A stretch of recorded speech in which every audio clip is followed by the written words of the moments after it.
Hello and welcome to the Channel 1 Newsroom from our studios at number 5 Ola Hansen Lane at Tesano. I'm Frema Edunyame. Coming up, rescue team in Sonalili in Nanumba North Municipality of Northern Region retrieved one more body from the Uti River boat disaster. 4 people. That is 3 women and then one man. But the left with one woman and a child. Non-essential businesses, shops, markets and commercial establishments in 7 flood-affected regions to remain closed from 6 a.m. to 1 p.m. on Friday and Saturday for cleanup exercise.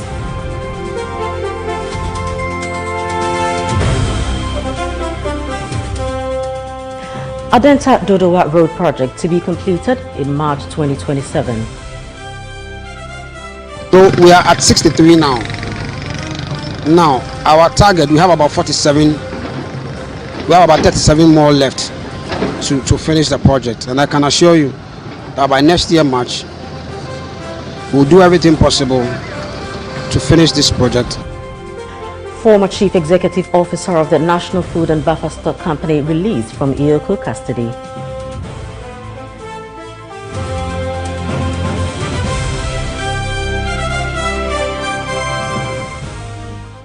In Channel 1 Business,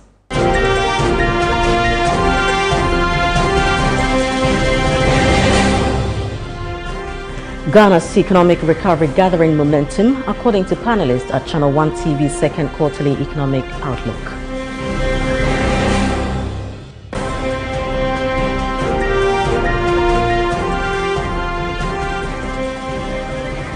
And in Channel 1 Sports, Black Maidens intensifies preparations ahead of Saturday's crucial FIFA Under-17 Women's World Cup qualifier against Senegal.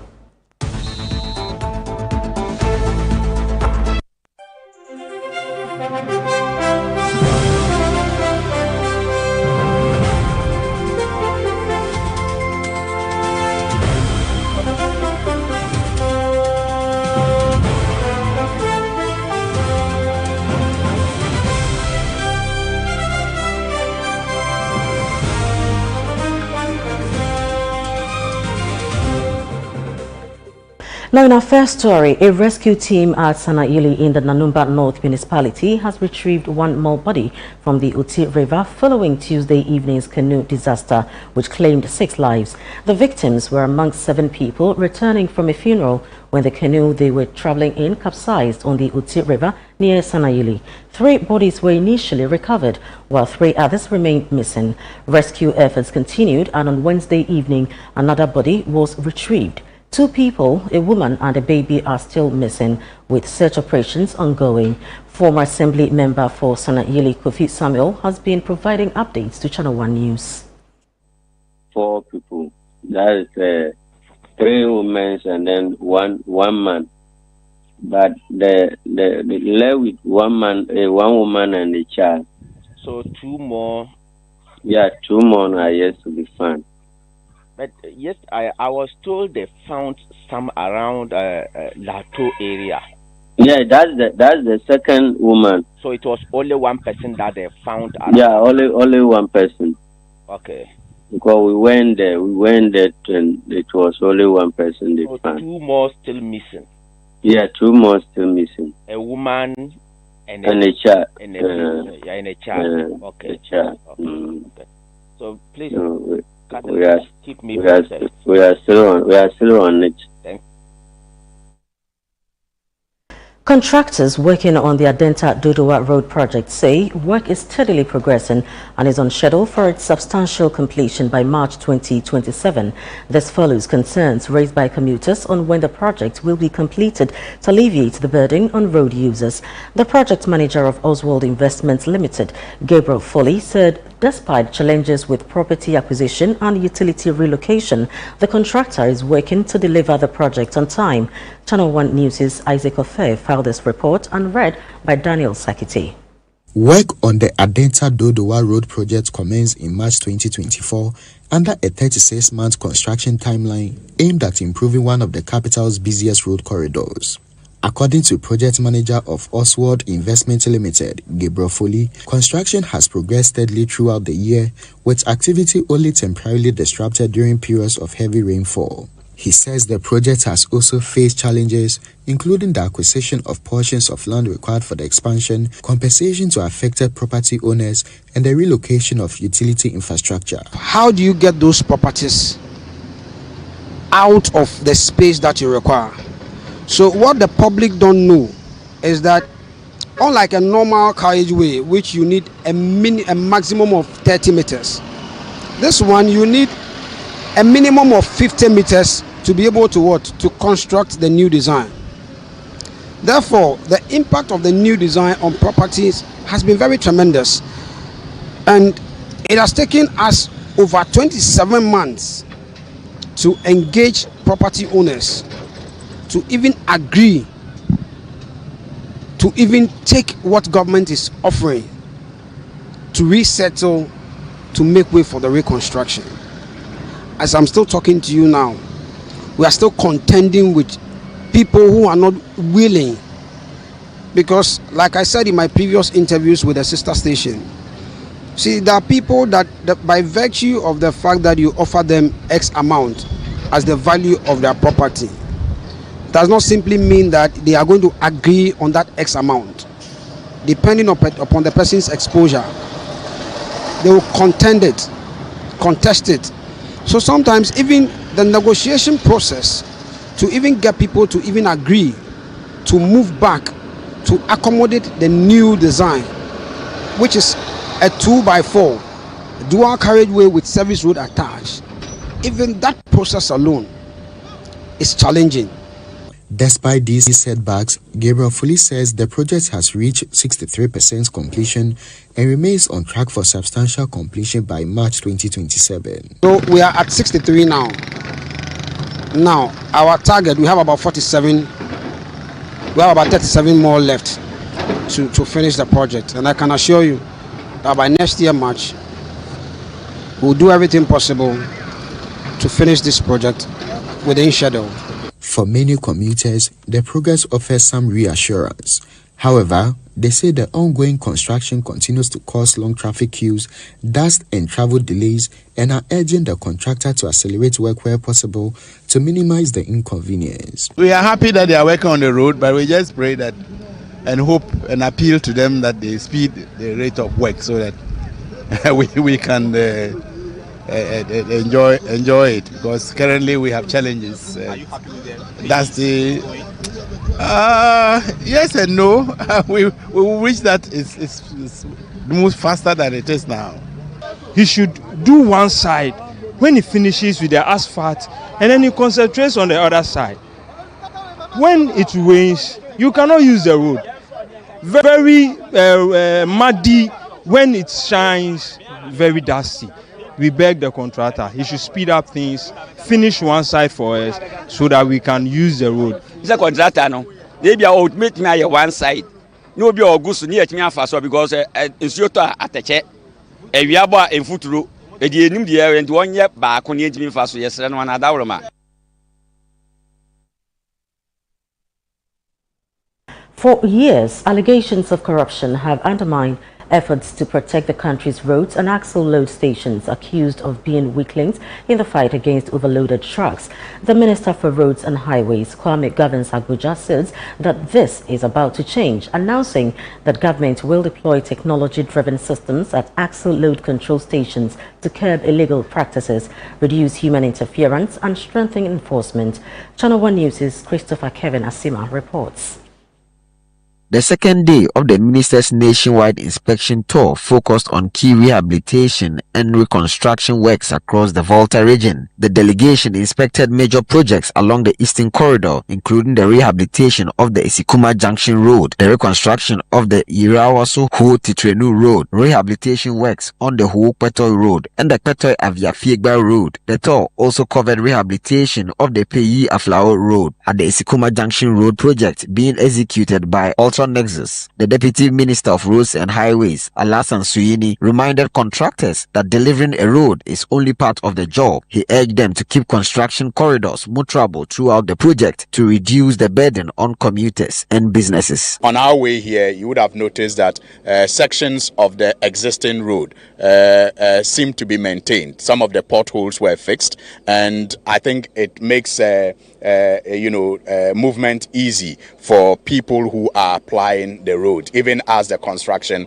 is going on. That's another example that we would like many contractors to take on board, because the reports we are getting from across the country, especially in the south, is that where you have construction going on, it's as if people cannot use the road again. But I think that interventions such as the one we have seen here, when they are carried out by the contractors, the inconvenience that motorists will face as a result of the construction will be less. The call to safeguard the roads continued with the Volta Regional Minister James Guno, who appealed for more axle load control stations across the region. He argued that without effective enforcement against overload trucks, the lifespan of the newly rehabilitated roads could be significantly short-end. After the construction, one, we need to ensure that we maintain the road.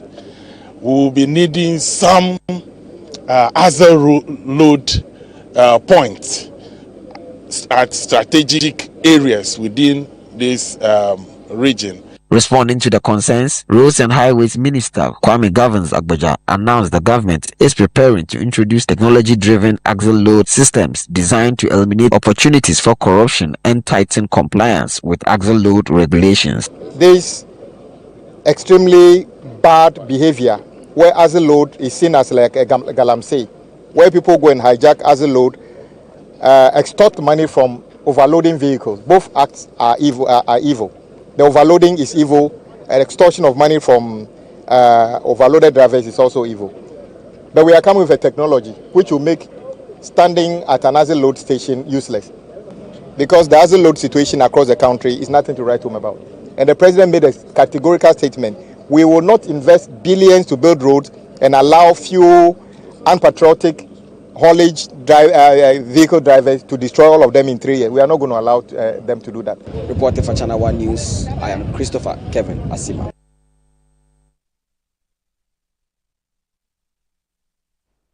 The former Chief Executive Officer, CEO of the National Food and Buffer Stock Company, NAFCO, Hanan Abdul Wahab Aludiba, has been released from the custody of the Economic and Organized Crime Office, EOCO.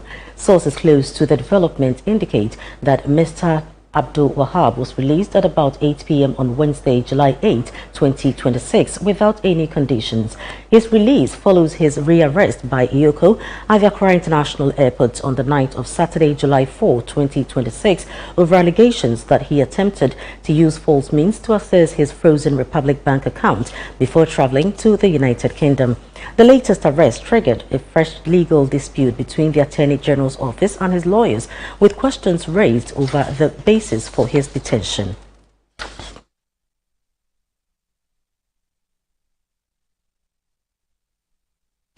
Meanwhile, a Ghanaian citizen has filed a writ at the Supreme Court seeking a declaration that a person who has served 2 separate non-consecutive terms as president remains eligible to contest the presidency again. The suit was filed on July 9, 2026 by Ganiwu Al-Hassan, a teacher from Pandai in the northern region, against the Attorney General. There is more in this report. At the center of the case is Article 66(2) of the 1992 Constitution, which provides that a person shall not be elected to hold office as President of Ghana for more than 2 terms. The plaintiff, Alasan Ganiyu, is asking the Supreme Court to interpret the provision to mean that it prohibits only more than 2 consecutive presidential terms, rather than imposing a lifetime limit on a person who has served 2 non-consecutive terms. In his writ, he argues that a person who has served 2 separate non-consecutive terms as president is not constitutionally barred from contesting the presidency again. He is therefore seeking a declaration that any interpretation preventing such a candidate from seeking re-election would be inconsistent with the 1992 Constitution. The suit was filed under the Constitution's enforcement provisions, with the plaintiff relying on the preamble and several constitutional articles, including those governing presidential succession, where a vice president completes the unexpired term of a president. According to the statement of case, the Constitution does not automatically treat a partial or interrupted presidential term as counting towards the 2-term limits. The writ directs the Attorney General to file a statement of defense within 14 days after being served. At the time of filing, no suit number had been assigned, and the matter is now before the Supreme Court for determination. The case comes against the backdrop of recurring public debate over presidential term limits. President John Dramani Mahama, who is currently serving a second non-consecutive term after former President Nana Addo Dankwa Akufo-Addo's 2-term presidency, has consistently maintained that he has no intention of seeking a 3rd term in office.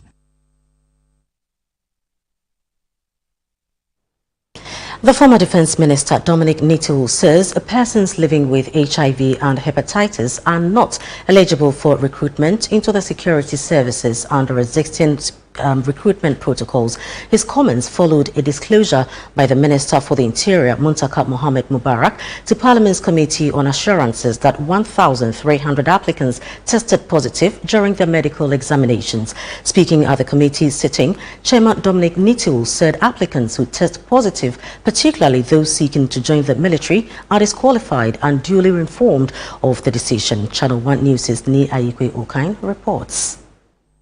At the Assurance Committee hearing on Thursday, the former Defense Minister and Chairman of the committee, Dominic Nitiwul, disclosed that persons living with HIV and hepatitis B are not qualified to be enlisted into the various security services, and this forms part of existing protocol of the security service. Now, this comes after the Interior Minister Muntaka Mohammed Mubarak disclosed to the committee that about 1,300 persons living with HIV tested positive during medical examinations in the ongoing security service recruitment.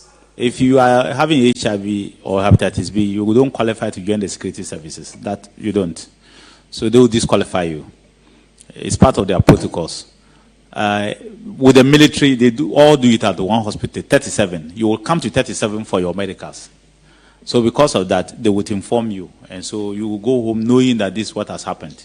You go and deal with it. They will counsel you. They will do everything, psychologists, then they will inform you. But because they were updating them that you have been disqualified, you have qualified, these 1,300, some may not even know why they are disqualified.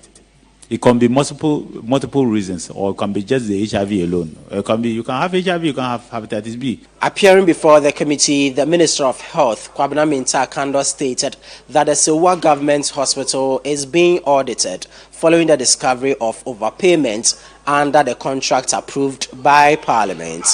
When we inherited Sewa, we had no water, no access road, no electricity connected to the place.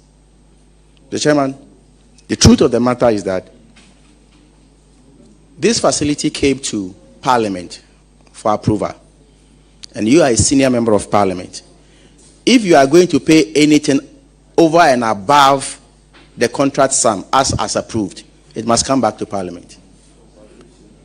The chairman, as I speak to you now, and that's why we are very careful, we have detected that there's some amount of money that has been paid over and above the contract sum that Parliament approved. And so if you're a government and you inherit such a project, you can only do due diligence. The Minister of Food and Agriculture, Eric Opoku, also appeared before the committee, expressing concern about the immediate consumption of bears provided to households for backyard poultry farming under the government's Nkoko Nkete program. Some also decided to kill and eat all. In fact, they were even sending me videos that, Honorable, we are eating everything. But this is not meant for that immediate consumption.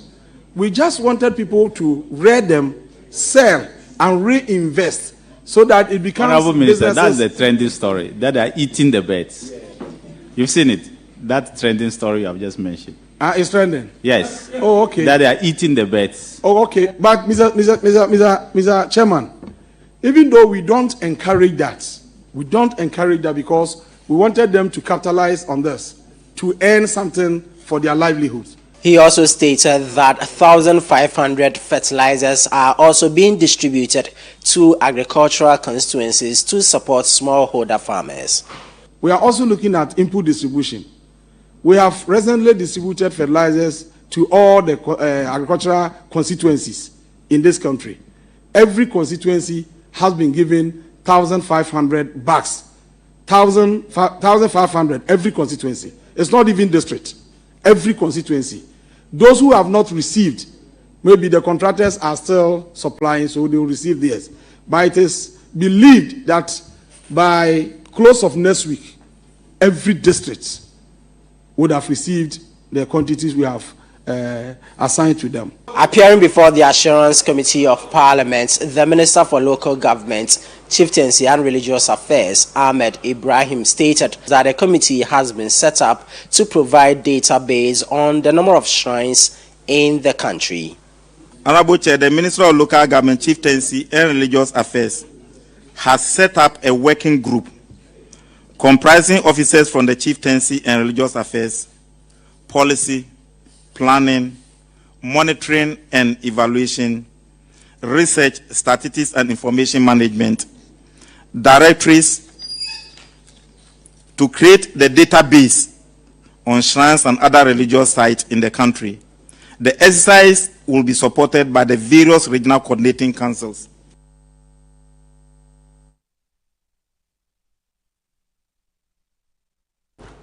The Ministry of Local Government, Chieftaincy and Religious Affairs has directed all non-essential businesses, shops, markets and commercial establishments in the 7 flood-affected regions to remain closed during the exercise from 6 a.m. to 1 p.m. on Friday and Saturday to allow for the 2-day national cleanup exercise.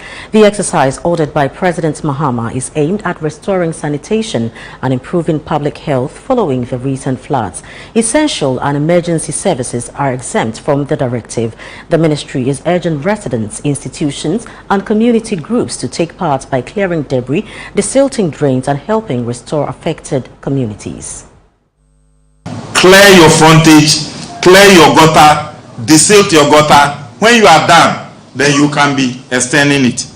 And the exercise starts at 6 and end at what? 1 p.m. Mandatory implementation directives. And this is also very important. Clean their compounds and the frontage of their premises. Desilt drains adjoining their properties.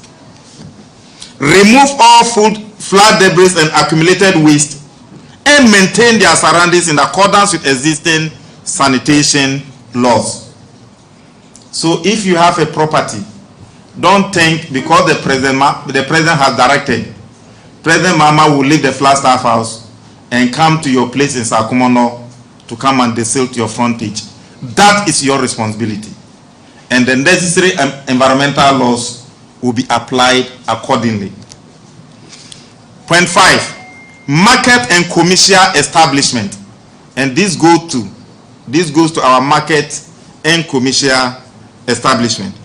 All markets, shops, and commercial establishment within the affected areas shall remain closed between 6 a.m. and 1 p.m. As we are working, we don't want a situation whereby you open your shop between 6 and 1 in the affected areas. On Friday, 10 July and Saturday, 11 July. So both days, every morning, 6-1. This is a Channel 1 newsroom. Still to come. Ghana's economic recovery gathering momentum, according to panelists at Channel 1 TV's second quarterly economic outlook.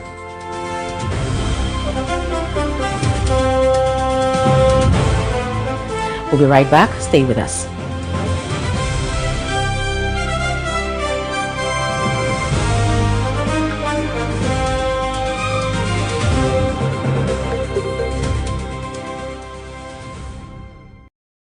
Yes, next. Hey, Nadia Benson, Me didn't tum. Mr. Friend, Calico, just call me cockroach. Now, Mr. Friend, me once now. Hey, that's you. Improve car. Yeah. Captain, mosquito, double the action.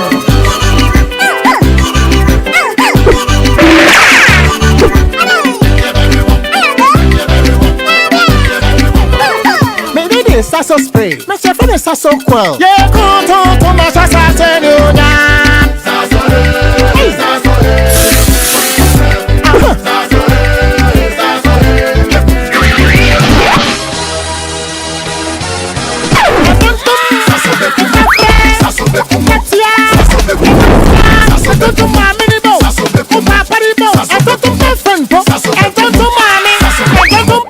Sasso, come tum preco.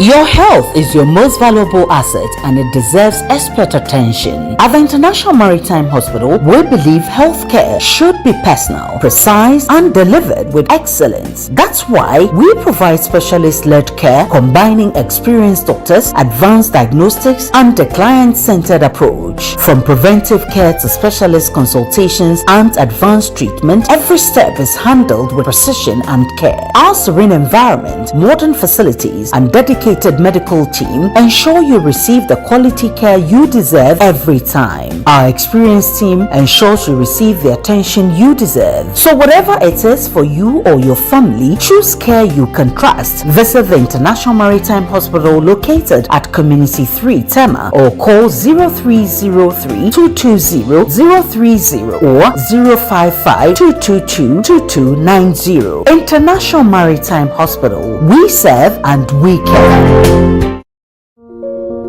As the sun rises over the city of Accra, its warm glow settles on one of the city's most thoughtfully planned communities, Lakeside Estate, and once again, something exceptional is unfolding.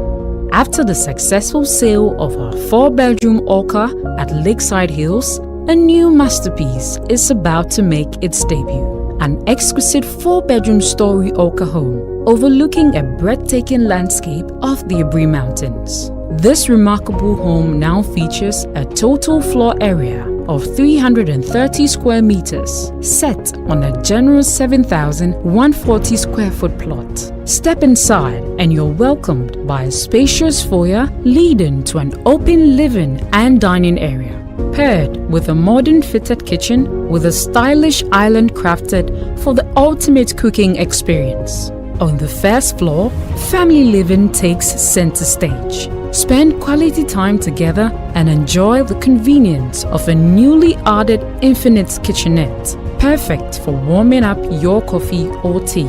For our esteemed homeowners who value privacy and productivity, a dedicated study area has been beautifully integrated into the design. This new home is a testament to trust, craftsmanship, and modern living. A space where elegance, comfort, and style come together effortlessly. Book your spot today by calling our sales expert on 020-477-5040 or 020-477-5042. Lakeside Estate, quality homes for all.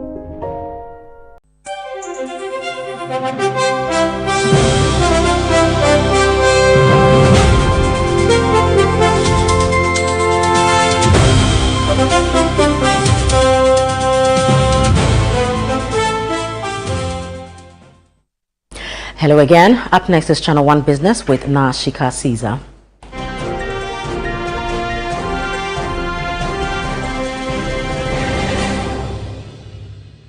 CNR Business is brought to you by EcoBank.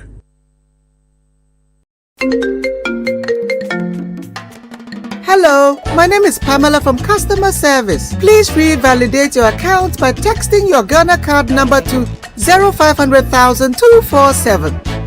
Hey, Abili, wabadim.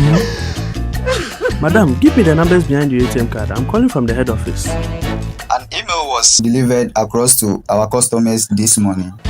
Confirm if this is your bank account. 100,100,100. Thanks for sending your bank card details.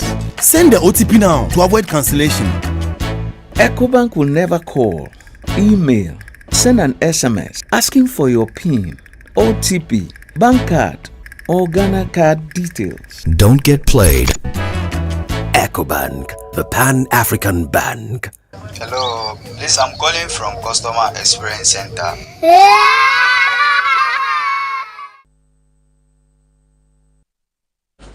You're welcome now. Thank you very much for that. You know, so today we had the second edition of the Yes, quarterly we did. economic outlook. Yes. And from what we gathered, you know, the economy recovery, it's promising. Macroeconomic indicators are looking good, and so businesses are hoping that it keeps going that way so that there will be economic growth. Give us more of the good news.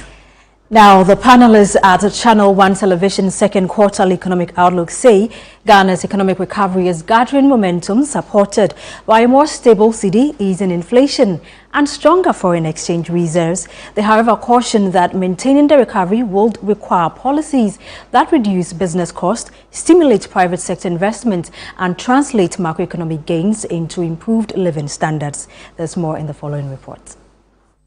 Ghana's economy is showing stronger signs of recovery. Recent improvements in key macroeconomic indicators, including lower inflation, a more stable exchange rate, and higher gross international reserves, are helping restore confidence among businesses and investors. But speakers at Channel 1 TV's second quarterly economic outlook say the next challenge is ensuring these gains translate into stronger economic activity and improved livelihoods. President of the Ghana Union of Traders Association, Clement Boate, said exchange rate stability has reduced uncertainty for importers and eased pressure on businesses that rely on foreign exchange. The goods that we bring are in FX. So they want to charge tax in FX? We buy the goods in FX, either euro or dollar or what have you. And so therefore, that is what they use in calculating the duties, and then convert it into cedis for you to pay. And that is the reason why they fix the rate every Tuesday at the port. Wow. Yes, every Tuesday. So today is Thursday. What is the port rate this Tuesday? Now, this week is 11.3. 11.3. Yes, this is what they are using at the port this week. Okay. Last week also, it was around the same figure. To be frank, these days it has not. It doesn't change that much. It doesn't change, yes, that much because of the stability that we have. Chief Executive Officer of the Association of Ghana Industries, Sechum Akwabwa, welcomed recent tax reforms, including adjustments to the VAT regime, but said more policy support is needed to improve the competitiveness of local manufacturers. VAT, for example, was 21.9%. And then the aspect of it that was even more worrying for businesses was the 6% you could not recover because of the structure of the VAT. Now it's been reduced and it's been unified to 20%, so you can recover everything. But bear in mind that VAT in Ghana now is 20%, but VAT in Nigeria is 7%. So when there are such differentials, and you can easily export to any of the countries. Now, apart from ECOWAS, we also have the ASCFTA, which is allowing companies to export to your market duty-free, quota-free.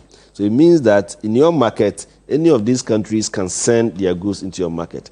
Interestingly, the multinationals that are operating, they have plants in different countries. Head of Trading and Global Markets at Absa Bank Ghana, Andrews Akoto, said improving macroeconomic environment coupled with the Bank of Ghana's policy measures is strengthening financial sector stability and helping to contain credit risks. One area of caution when there is easing of monetary policy and credit growth is non-performing loans, right? You don't want the quality of underwriting to go down, which can cause problems down the line. Actually, when you look at the data, as at April, real private sector credit growth is up year over year above 24%. So the banks are lending. For context, if you look a year prior, that number was a contraction of about 1%. So the lending is happening, and as I hear you clearly, it has to go to the right sectors. But the banks need to find bankable projects once that the risk is well managed. And the way to innovate around that is potentially have our markets move away from traditional bank loans to things like the capital markets. Economist at the University of Ghana Business School, Professor Ejapoma Jekedakun, noted that while the economy has become more stable, businesses and households will take time to fully experience the full benefits. She called for targeted investment in productive sectors to convert macroeconomic stability into broad-based economic growth. I think we shouldn't forget that we have the productive base to also expand, right? And we need to focus on, so as we are spending, it should be targeted. We shouldn't spend anyhow. We should focus on the sectors that would help sustain the gains that we have made. Managing partner at Confidant, Mike Kukoto, urged policymakers not to become complacent, warning that external shocks and Ghana's fiscal and debt challenges still pose risks to the recovery. We've exited the IMF program, so this is an important one to watch because our debt to GDP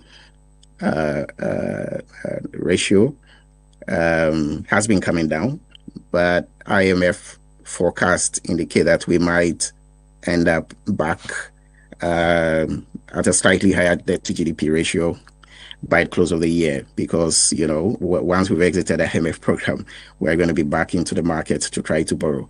So what's that mean? Our debt and our ratings have improved.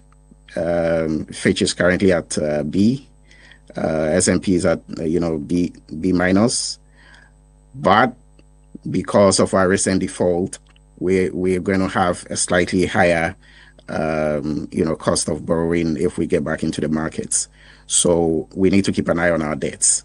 The forum themed a mid-year review of the Ghanaian economy, measuring progress, identifying risks and charting the way forward, brought together economists, bankers, policymakers and private sector leaders to assess Ghana's economic performance and identify policy priorities for sustaining growth.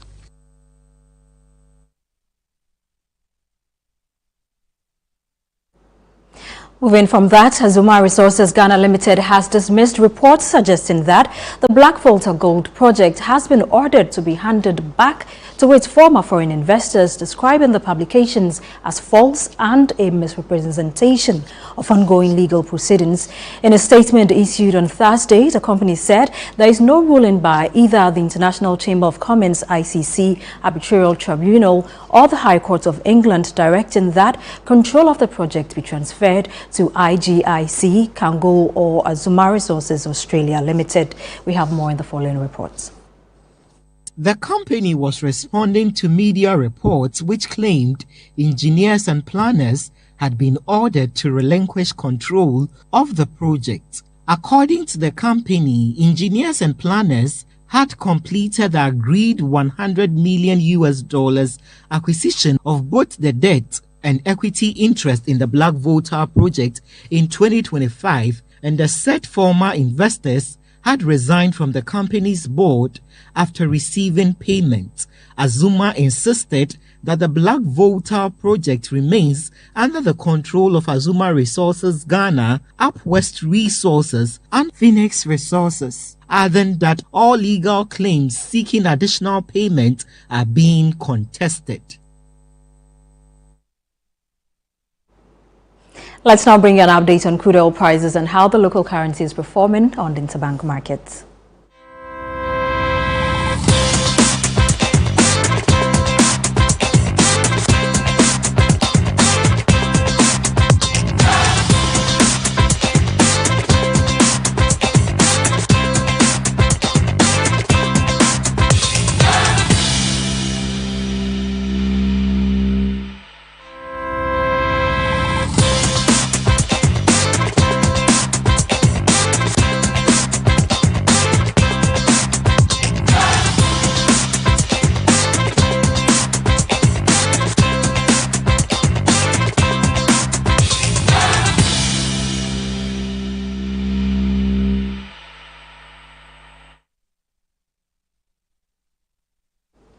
And that's it for Channel 1 Business. I am Nashika Caesar. Frima, back to you. Many thanks to you.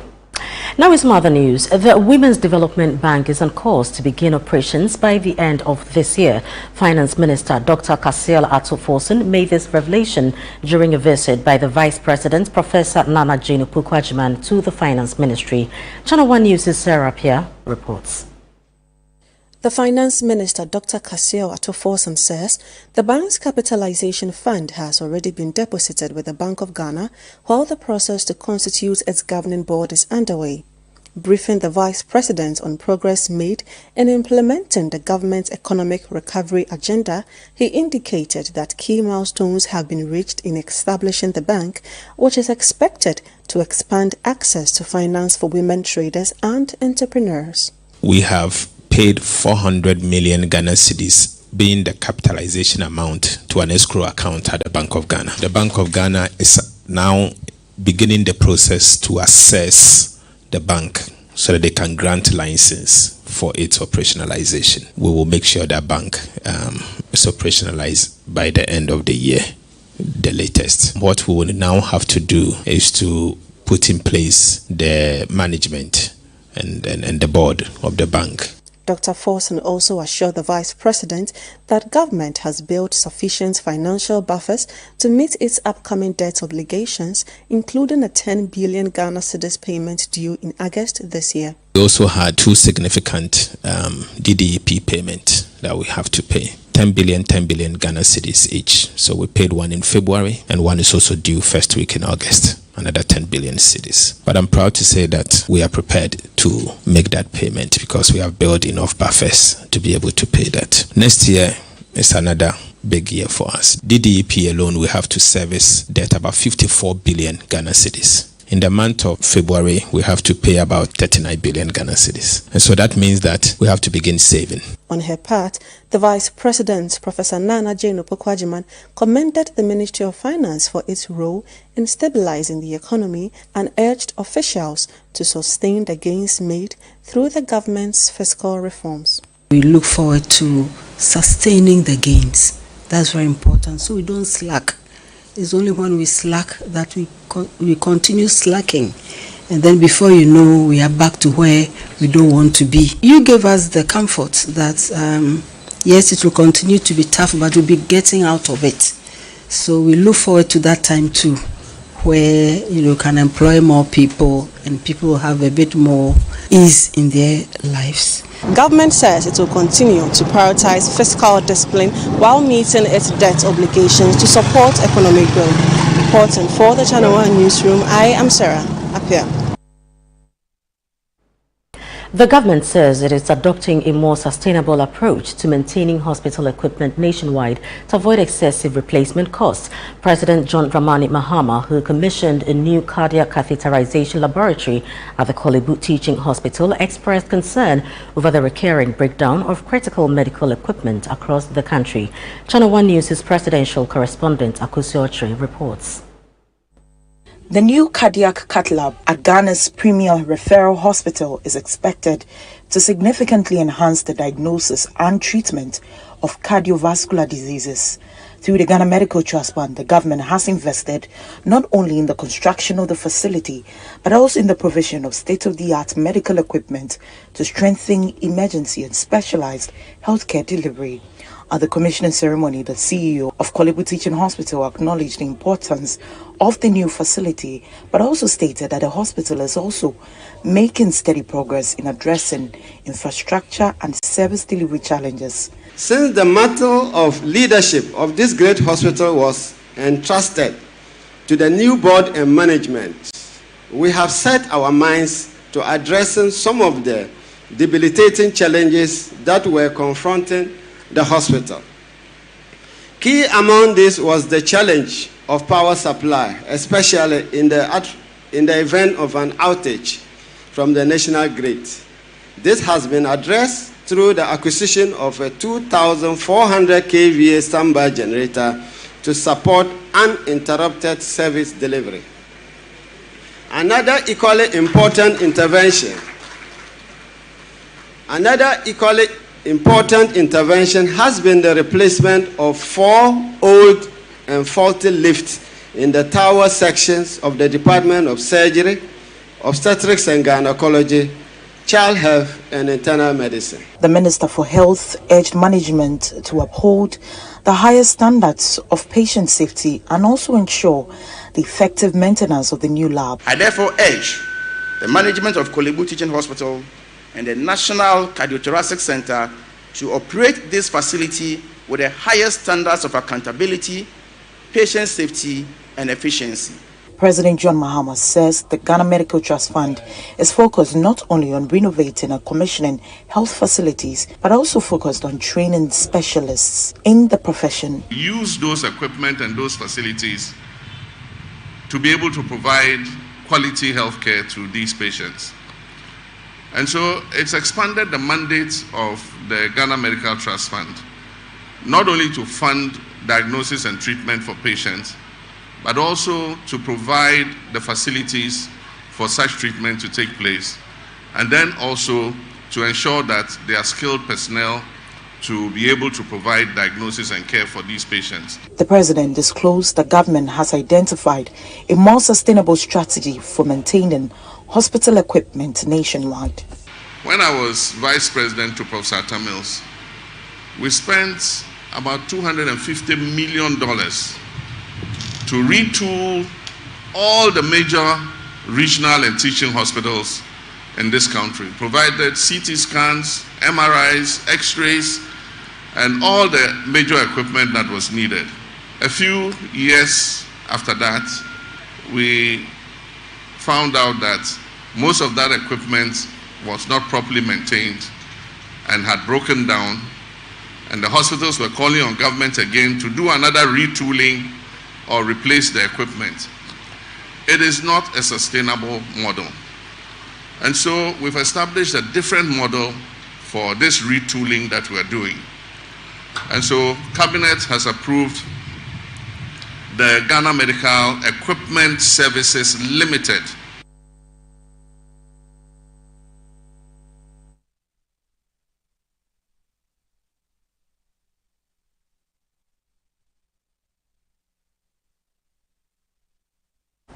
The Minister for Communications, Digital Technology and Innovation, Sam George, has assured stakeholders that the government will within 14 days issue a position paper on the recommendations of the Digital Terrestrial Television DTT Committee to pave way for the implementation of the findings. He gave this assurance after receiving the committee's final report on Thursday. There is more in this report.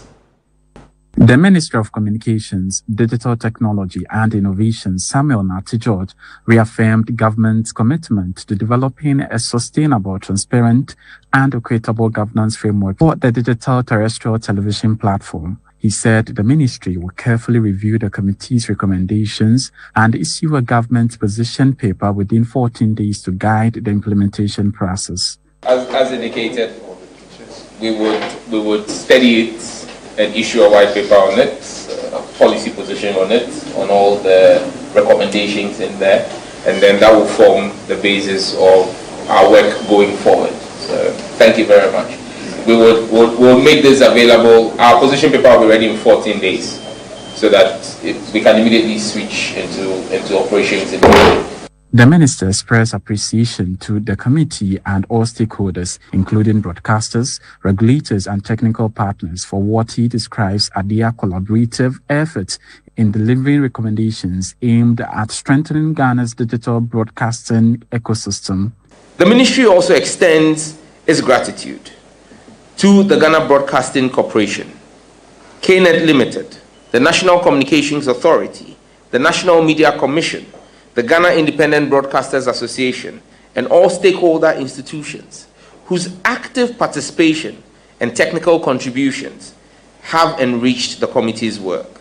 Meanwhile, the chairman of Parliament's Select Committee on Information and Communications, Abednego Bandem, has called on the Ghana Independent Broadcasters Association to withdraw its legal challenge against the digital terrestrial television pricing model. According to him, Gaber's participation on the committee demonstrates a commitment to dialogue, and the association should now focus on supporting the implementation of the committee's recommendations, which he believes will ensure a fair, transparent, and financially sustainable DTT platform for all broadcasters. Now that they have all agreed and signed this document, they should quickly withdraw the case in court and concentrate on the implementation of this report. The minister also gave an assurance that they would constitute an implementation governance committee that would oversee the implementation of this report, and I think that is a good idea. Well, the minister says a white paper will be issued to all relevant stakeholders to ensure full consensus is built before the full implementation of the findings of the DDT committee. Reporting for Channel 1 News from the Ministry of Communications, Wahab Abdurazak. You're still live on the Channel 1 Newsroom. We take a breather here. When we return, Black Maidens intensifies preparations ahead of Saturday's crucial FIFA Under-17 Women's World Cup qualifier against Senegal.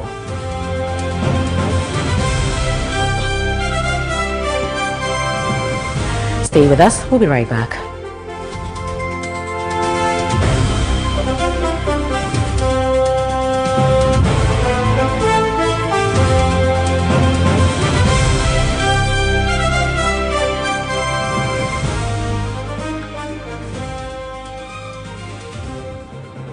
This July, Ghana will host global downstream energy leaders, innovators, and experts at the Ghana International Petroleum Conference, GIPCON 2026, to collaborate, exchange insights, and develop strategies and groundbreaking innovations through strategic dialogues. The event, held under the auspices of the Minister of Energy and Green Transition, Honorable Dr. John Abdullahi Junapo, is on the theme Building a Resilient Downstream, Policy, Innovation, and Investment for Growth. His Excellency John Dramani Mahama, President of the Republic of Ghana, is our distinguished guest of honor. Speakers for the event are Mr. Godwin Kujo Tamaklo Esquire, Chief Executive of NPA, Dr. Patrick Ofori, Chief Executive of Seaboard, Dr. Riverson Opong, Chief Executive of COMAC, alongside other key captains of industry. Join us from the 16th to the 17th of July 2026 from 8 a.m. to 5 p.m. each day at the Palms Convention Center, La Palm Royal Beach, Accra. We can't wait to host you.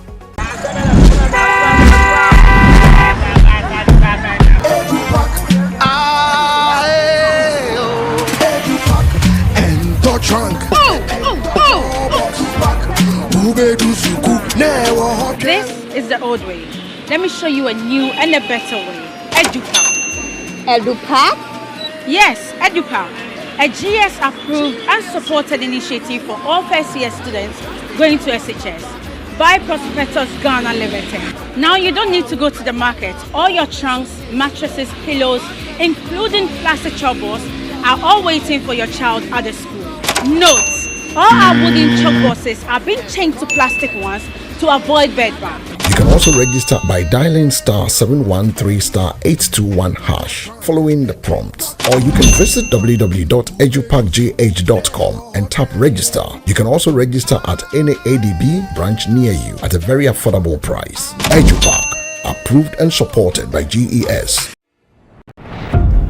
Your health is in your hands, but at some point it passes on to us.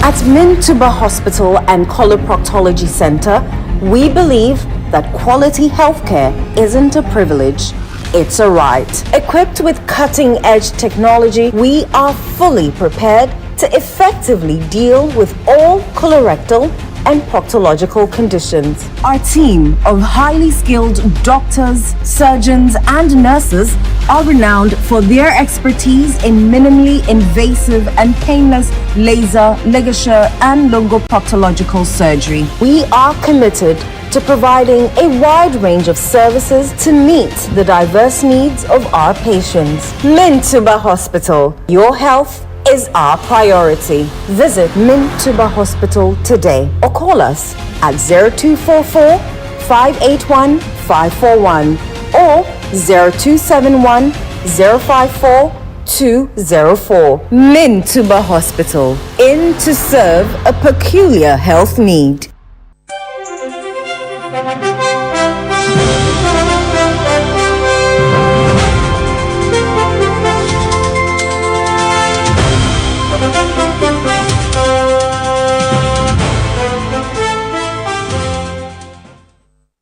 Thanks for staying. Up next is Channel 1 Sports with Bernard Abekotre.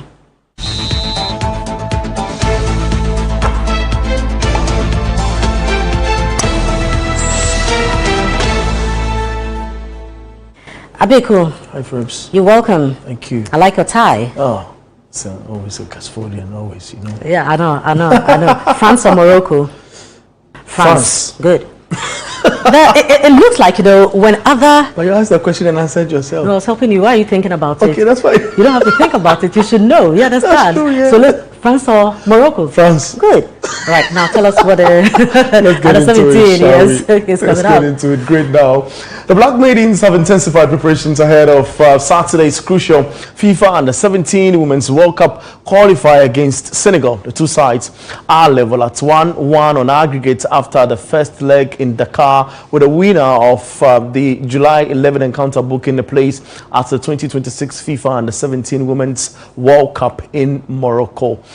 Head coach Nana Joe Adakwa has focused on tactical organization, set pieces and match fitness as Ghana looks to secure qualification. The team heads into the decisive fixture with confidence after a 7-0 friendly victory over Accrington Stanley Football Club in their final warm-up match.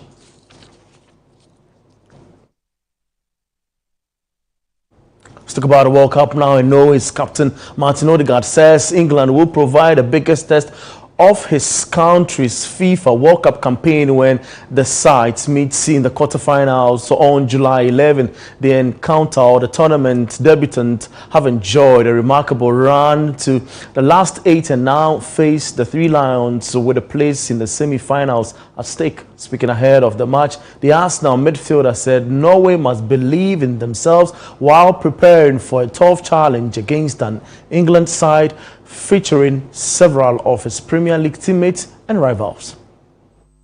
No, not too much. I've spoken to a few of them a little bit during the tournament, but obviously we know the quality they have. I know them really well. Outstanding players, world-class players, playing for probably one of the best national teams in the world at the moment. So it's going to be a big test for us. But I think Brazil was the same. You know, we were the underdogs, and as you saw, anything can happen in football. So yeah, we're going to give it a good try and see what we can do. Not just about Declan, but the whole team is unbelievable players, you know. So yeah, it's a massive test and we're looking forward to it. And yeah, hopefully we can make even more history, you know. Thank you. Yeah, it's about the whole team, you know. We have to be prepared. We have to analyze the opponent like we always do. And we have to have the belief in ourselves. I think we've showed the whole world that we're a good team. And as I said, in football, anything is possible. And even though we're the underdogs again, let's see what happens, and let's prepare well, and let's keep enjoying our football and this moment together. So let's see. Well, that's the very latest from the world of sport, and I am Bernard Abekotre. That's your sports frames. Norway, England. England. Yes. All right. And that's how we wrap up. Do visit our website, channel1newsonline.com, for more information on our top stories and more. Subscribe to Channel 1 TV on YouTube for more exclusive video content from Channel 1 TV. Download the Channel 1 Newsroom app on Google Play Store.